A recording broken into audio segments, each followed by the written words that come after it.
Que a paz do Senhor esteja contigo. Sou o pastor Eliseu Fausto. Estou iniciando a leitura e exposição em Deuteronômio, o quinto livro da Bíblia e o último livro do Pentateuco. Antes de prosseguir, quero louvar ao Senhor Deus por sua vida em estar conosco nessa maratona de conhecimento e crescimento espiritual. Neste ano comemorativo, estamos realizando as nossas exposições em um modelo devocional. É possível que alguns dos participantes não tenham observado a diferença, mas para você que já está conosco há alguns anos, tenho certeza que notou a diferença. E espero que essa nova experiência tenha sido uma bênção para você e para toda a sua família. Estamos comemorando o nosso quinto ano de exposição da Palavra de Deus e para nós é um prazer enorme ter você conosco. Aproveito esse momento para pedir que você incentive outros crentes ou não crentes que desejam ler a Bíblia a participar conosco dessa maratona. Agora, para iniciarmos nossa meditação, eu convido você a orar comigo. Senhor Deus e Pai, Criador dos céus e da terra, único digno de receber a honra, glórias e louvor. A Ti, ó Deus, entregamos esse momento, lhe pedindo a Tua bondade e misericórdia, para que nós, que somos tão indignos do Senhor e da Tua presença, possamos compreender a Tua palavra. Que esta compreensão venha trazer para as nossas mentes e corações o quanto somos dependentes da Tua graça, do Teu amor e da Tua fidelidade. Venha nesse momento, ó Pai, conceder paz aos corações que estão aflitos, conceder alegria aos corações entristecidos e que em tudo, todos nós, venhamos celebrar essa vitória de podermos mais um dia meditar em Tua santa palavra. Palavra que nos orienta, nos fortalece diariamente. Assim oramos e bendizemos o Teu nome em plena alegria na Sua presença. No nome santo do Senhor Jesus. Amém. O livro de Deuteronômio foi escrito por Moisés, autor dos 5 primeiros livros da Bíblia. Neste livro, você terá contato com o ensino que Moisés transmitiu para a nova geração de israelitas. Geração essa que herdou a terra prometida. Pois a geração de israelitas que saiu do Egito morreu durante a peregrinação no deserto, como vimos no livro de Números.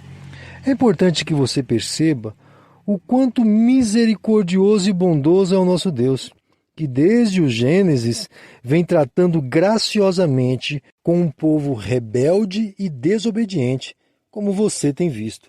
Permita-me por um momento trazer uma breve relação de Moisés com Jesus antes de continuarmos.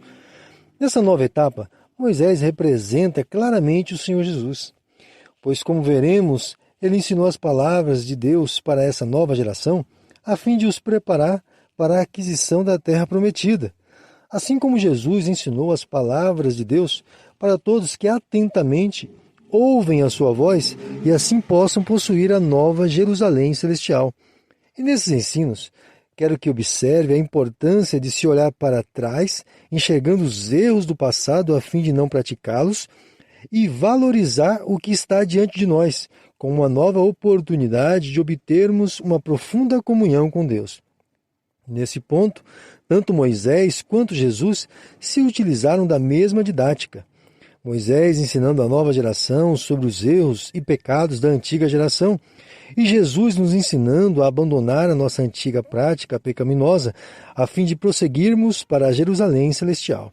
Sem contar que, à semelhança de Moisés, que lidou com um povo rebelde e desobediente, Jesus também tem suportado toda a nossa rebeldia e desobediência, nos ensinando pacientemente as suas santas palavras. Quero que você observe, antes de começarmos toda a leitura do livro, como Moisés, nos primeiros 11 capítulos, instrui essa nova geração, falando sobre toda a trajetória já passada. E somente a partir do capítulo 12, ele instrui sobre a postura ideal na terra prometida. Nos primeiros 11 capítulos, ele ensina mediante a recordação de toda a trajetória percorrida desde o Monte Sinai, assim como todas as leis ali ensinadas. E do capítulo 12 até o final do livro, ele instrui sobre a importância de obedecer a todas as leis deixadas por Deus, visando a estadia na Terra Prometida. Podemos resumir essas duas partes do livro da seguinte forma: conhecer os erros dos antigos a fim de não cometê-los e aprender a palavra de Deus de tal modo a viver segundo ela em obediência a Ele. Como aprendi com um certo professor. Os inteligentes aprendem com seus próprios erros, mas os sábios aprendem com o erro dos outros. Bom, ainda que Moisés seja um representante de Cristo em seu ensino e paciência, ele não pode ser uma figura fidedigna de Jesus, por ser falho como todo ser humano. E sabemos que um dos grandes erros de Moisés foi ter desobedecido a Deus, não falando à rocha ali em Meribá, mas batendo nela pela segunda vez, como vimos no livro de Números. Aproveito para destacar que a rocha representava Jesus, a fonte de águas vivas, conforme o próprio Jesus fundamentou seu ensino em Mateus capítulo 7, e versículos 24 ao 27, dizendo que quem ouve as suas palavras está firmado na rocha. E os apóstolos Paulo e Pedro fazem comparação de Jesus como a rocha posta por Deus para testemunho. Paulo em Romanos, capítulo 9, versículo 33, e Pedro, na sua primeira carta, capítulo 2, versículo 8. E hoje sabemos que Jesus só podia ser ferido uma única vez, para de uma vez por todas redimir todos que nele crer. Fiz questão de mencionar esse detalhe aqui no início para esclarecer que o propósito de toda a Escritura é revelar uma única pessoa, Jesus, nosso Salvador, que foi antigamente representado por leis como as dos sacrifícios, regras como a guarda do sábado e pessoas como José, Moisés, entre outros. Mesmo com todas essas representações, conseguimos ver somente uma leve figura do que ele realmente é, até que chegou o dia da sua manifestação em carne. E assim, tudo que estava oculto no Antigo Testamento veio a ser compreendido através da revelação do bendito Filho de Deus, nosso Senhor Jesus. Falo isso para que você possa compreender que Deus, em todas as suas exigências, tanto no Antigo Testamento como no Novo, tem propósitos infinitamente superiores à nossa compreensão. E por esse motivo, devemos encarar cada mandamento bíblico com muita seriedade e reverência. Agora que já compreendemos que devemos ler o livro de Deuteronômio, tendo em mente o tratar de Deus com o seu povo mediante a pessoa de Jesus, podemos continuar nossa leitura e exposição. O capítulo 1 inicia com Moisés detalhando como a caminhada que o povo haveria de fazer do Sinai até a Terra Prometida seria de apenas 11 dias, e que, imediatamente após o Senhor Deus ter ordenado que eles partissem para a Terra Prometida, Moisés esclarece que nomeou alguns líderes que os ajudassem a tratar das questões entre o povo. Nesse relato, ele não mencionou que o seu sogro Jetro foi quem o instruiu que assim o fizesse. Mas nós sabemos, pelo relato em Êxodo, que Moisés seguiu a instrução de seu sogro nessa instituição de líderes entre o povo. Esses líderes foram escolhidos pelo povo e instruídos por Moisés sobre quais as questões que deveriam resolver e quais as questões que deveriam conduzir a Moisés. Na declaração, Moisés faz questão de informar que todo o povo se alegrou com essa instituição de líderes entre eles.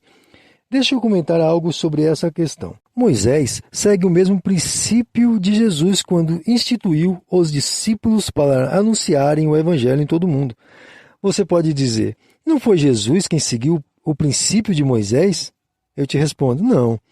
Pelo simples fato de Jesus ser divino, e tudo que os homens de Deus fizeram no passado, foram instruídos por meio de Jesus, mesmo não estando ele ainda em carne. Voltemos ao texto. Moisés continua nos informando que após a instituição dos líderes, ele e o povo seguiram rumo à terra prometida, segundo a ordem do Senhor. E quando se aproximaram da terra, na região chamada Cades Barneia, o povo pediu que Moisés enviasse os líderes para conhecer a terra e obter o conhecimento do povo e da região. Convém esclarecer um detalhe aqui antes de continuarmos. Aqui em Deuteronômio, Moisés nos informa que o povo foi quem o convenceu a enviar espias para a terra prometida. Mas no livro de Números, o texto nos informa que Deus foi quem o instruiu a realizar este envio. Para que você possa conciliar essa aparente contradição, você deve compreender que Moisés, mesmo tendo sido influenciado pelo povo, como ele descreve aqui, ele primeiro consultou a Deus sobre a questão, e somente após Deus ter autorizado, ele realizou o feito de acordo com a ordem do Senhor. Bom, tendo esclarecido isso, vamos continuar. Moisés informa que os espias voltaram com as boas notícias sobre a terra, mas desanimados por causa dos habitantes de lá. E mesmo que Moisés relembrou os feitos de Deus diante deles, não surtiu efeito algum. Mas o desânimo e incredulidade nas palavras de Deus se estendeu para todo o povo, o que levantou a ira de Deus contra eles. O caso foi tão sério que Moisés fez questão de informar que apenas Moisés e Calebe, 2 líderes do povo, foram autorizados junto com os infantes a entrarem na terra prometida. Nem mesmo Moisés foi autorizado, tudo por causa do povo, que o fez pecar diante de Deus ali na rocha. Devido à incredulidade do povo para com Deus e suas palavras, eles foram impedidos de continuarem avante, sendo obrigados a retornar.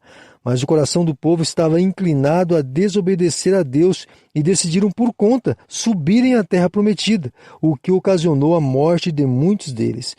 Para finalizar o capítulo, quero que você perceba a bondade e severidade de Deus. Deus demonstra todo o carinho, amor e fidelidade ao seu povo. Exige que esse povo confie em seu amor e em sua fidelidade. E olha que a misericórdia de Deus é tão tolerante que não acabou com todo o povo logo ali, mas suportou todos eles por 40 anos. Hoje, somos o povo de Deus e devemos aprender a confiar em seu amor e em sua fidelidade, descansando pacientemente nos seus cuidados como Pai. E não agindo como essa geração rebelde, que foi pouco a pouco consumida pelo deserto. Jesus foi nos concedido para que pudéssemos desfrutar de sua liderança, paciente e amorosa, assim como foi Moisés para esse povo. No capítulo 2, Moisés prossegue nos informando que após retornar ao deserto, Deus o instruiu a passar pelas terras dos Edomitas, ou os descendentes de Esaú, filho de Isaque e irmão de Jacó. Porém, Deus havia ordenado que não adquirissem alimento ou água entre os edomitas através da força ou por petição, mas que deveriam pagar por tudo o que desfrutassem ali. Depois de terem passado pelas terras dos edomitas, Moisés informa que também chegaram às terras dos moabitas, que eram os descendentes de Ló, e o Senhor Deus deixou a mesma instrução, de não guerrear contra eles, pois, semelhantemente aos descendentes de Esaú, os descendentes de Ló também receberam da parte do Senhor suas próprias terras. Moisés esclarece que nesse momento da história, eles já estavam peregrinando no deserto por volta de 38 anos, caminhando em círculo nas regiões desérticas, até que toda aquela geração de rebeldes que saíram do Egito fossem exterminadas. Ao continuar o relato da jornada, Moisés informa que, mesmo tendo procurado ser harmonioso com o rei dos amorreus, chamado Sion, pedindo para apenas passar por suas terras, não foi permitido, ocasionando a destruição de todos os povos daquela região. E o direito de posse de todas essas terras foi dado a Israel. Para concluirmos o capítulo 2, é importante que você perceba a soberania de Deus em toda a história. Não somente a história bíblica, mas a história mundial, pois Deus, com o propósito de favorecer ao seu povo Israel, concedeu a oportunidade de guerrearem contra os amorreus, para que conquistassem a terra deles, como você mesmo leu neste capítulo. Como bem escreveu o apóstolo Paulo no capítulo 8 e versículo 28 da carta aos Romanos. Sabemos que todas as coisas cooperam juntamente para o bem daqueles que amam a Deus e são chamados pelo seu decreto. No capítulo 3, Moisés continua informando sobre algumas outras conquistas e agora fala sobre o rei Og, que ao invés de ter aprendido com a destruição dos seus vizinhos amorreus, decidiu enfrentar o povo de Deus e também foi destruído. Com essas vitórias do povo de Israel sobre esses 2 reis, Seom, rei dos amorreus, e Og, rei de Bazã, Moisés detalha a conquista das terras aquém do Jordão, que será conhecida como Gileade. onde as tribos de Gade e Rubens, juntamente com a meia tribo de Manassés, se estabeleceram. Moisés informa que aproveitou o momento de vitória vivido por Israel para encorajar Josué na grande tarefa de possuir as terras além do Jordão. Mesmo que ele desejava de todo o seu coração entrar na terra prometida, foi proibido por Deus. E ele relata que o seu coração desejou tanto essa realização que se atreveu a pedir a Deus a permissão para contemplar aquele lindo lugar prometido. Mas, mesmo sendo Moisés o grande libertador do povo de Israel, mesmo sendo um tipo de Jesus como libertador e profeta no Antigo Testamento, a ele foi recusado o direito de pisar nas terras além do Jordão. Isso para que entendamos que o Senhor nosso Deus é tardio em irar, mas suas decisões em ira são irrevogáveis, pois são justas e santas. Mesmo assim, Deus lhe concedeu a oportunidade de olhar para as regiões da terra prometida, ordenando que subisse até o Monte Pisga e de lá retornasse para seguir com o povo na peregrinação. E para concluir o terceiro e último capítulo de nossa meditação de hoje, fica a exortação de nunca duvidarmos de todas as palavras do nosso Deus, mas ainda que algumas de suas palavras sejam incompreendidas por nossa mente finita, que nosso coração venha reconhecer a nossa pequenez diante de tamanha glória e soberania de nosso Deus. Que sua mente e o seu coração seja fortalecido com a verdade da incapacidade humana de perscrutar todos os propósitos do nosso Deus eterno. Que nossa atitude seja de humilhação e constante reverência diante de tamanha majestade e glória. Que nosso brado a Ele seja de reconhecimento e rendição à sua glória e honra, conhecidas por nós através de nosso Senhor Jesus Cristo, a quem rendemos louvor para sempre. Amém. Até amanhã, querendo Deus.